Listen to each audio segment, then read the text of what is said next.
وہ ان کو آرڈر دے رہی تھی پولیس والیوں کو، ان کو گھسیٹو، ان کو پھینکو، ان کو مارو. یہ میں خود ہمیں گھسیٹ کے وین میں جب پھینک رہی تھی وہ ان کو ہدایت کر رہی تھیں.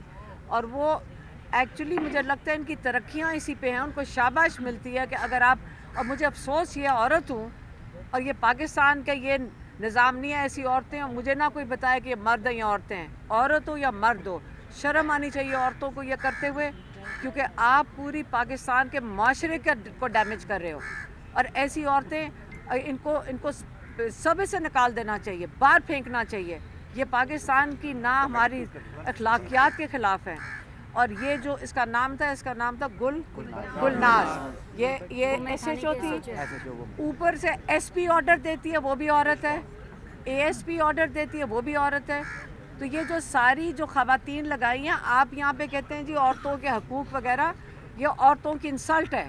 جب عورتوں کے ہاتھوں یہ کروایا جا رہا ہے، ان کو شاباش مل رہی ہے، یہ ان کا مذاق ہے کہ اب تمہیں ہمیں کیا کہو گے، ہم نے مردوں نے ہاتھ ڈالا ہے، ہم عورتوں سے کروائیں گے.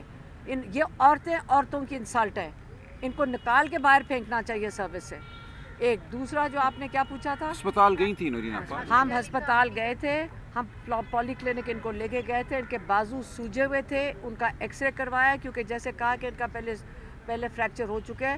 انہوں نے ایگزامن کیا، سوج پڑی بھی تھی، شکر ہے بازو دوبارہ ٹوٹا نہیں. بس اتنا ہی اللہ کا شکر ہے. اور لیکن انہوں نے کہا تھا کسی تھانے میں جا کر، اب ہم پولی کلینک میں 3:30 بجے صبح کو تھے، تو انہوں نے کہا پتہ نہیں کسی تھانے میں جا کر وہ کیا ہوتا ہے ایف آئی آر کریں.